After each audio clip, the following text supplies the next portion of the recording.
1 अक्टूबर की रात को ईरान ने इजरायल पर 7 महीने में दूसरी बार हमला कर दुनिया भर के देशों की नींद उड़ा दी।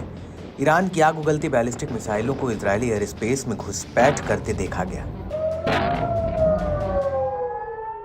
ईरानी हमले से पूरे इजरायल में अलर्ट सायरन की गूंज और मिसाइलों की आवाज सुनाई दी गई, जहां इजरायल ने दावा किया कि उसके एयर डिफेंस ने ईरानी मिसाइलों को हवा में ही नष्ट कर दिया। वहीं ईरान के इजरायल में जबरदस्त नुकसान का दावा ठोकते हुए अपने हमले को सफल बताया। इस बीच वॉशिंगटन पोस्ट ने बताया कि ईरान की ओर से दागी गई मिसाइलों से कई इजरायली सैन्य और सुरक्षा सुविधाओं को गंभीर रूप से नुकसान पहुंचा है।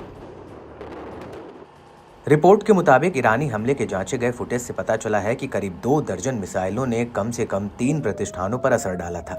20 मिसाइलों ने दक्षिणी नेगेव रेगिस्तान में नेवाते में एयरबेस पर हमला किया। 3 ने कब्जे वाले इलाके के मध्य भाग में तेल नोफ बेस पर हमला किया। कम से कम 2 मिसाइलें तेल अवीव में मोसाद जासूसी एजेंसी के मुख्यालय के पास भी गिरी।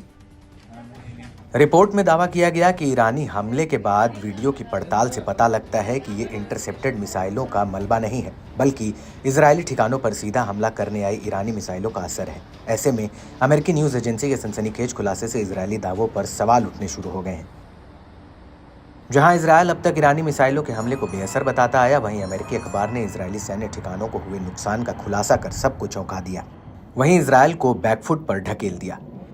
खास बात है कि इजरायल ही नहीं, अमेरिका ने भी ईरानी हमले पर प्रतिक्रिया देते हुए कहा था कि इजरायल में कम से कम नुकसान पहुंचा है। साथ ही इजरायली सेना ने दावा किया था कि उसके सभी सैन्य ठिकाने पूरी तरह से चालू हैं। बता दें कि यह अमेरिकी रिपोर्ट ईरान की ओर से ऑपरेशन ट्रू प्रॉमिस पार्ट 2 के तहत इजरायली ठिकानों पर सैकड़ों मिसाइलों के दागे जाने के बाद आई है। ईरान ने यह हमला हमास प्रमुख इस्माइल हानिये, हिजबुल्लाह नेता हसन नसरल्लाह के मारे जाने के जवाब में किया है।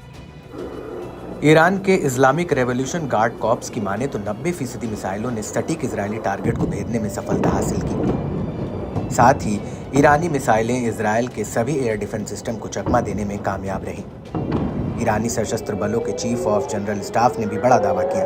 उन्होंने IRGC की क्षमताओं को ट्रू प्रॉमिस के दौरान प्रदर्शित की गई क्षमताओं में से कई गुना अधिक बताया। मेजर जनरल मोहम्मद बाकेरी ने कहा कि हमले में इजरायल का हेत्ज़ेरिम बेस भी शिकार बना, जिसका इस्तेमाल हिजबुल्लाह चीफ हसन नसरल्लाह की हत्या के लिए किया गया था। साथ ही रणनीतिक रडार, टैंकों और कार्मिक वाहकों को रखने वालों केंद्रों को भी निशाना बनाया गया। साथ ही गाजा में फिलिस्तीनियों के खिलाफ नरसंहार में भाग लेने वाले बलों को कंट्रोल करने वाले केंद्र को भी चपेट में लिया गया। ईरान फिर से जवाब देने के लिए पूरी तरह से तैयार है।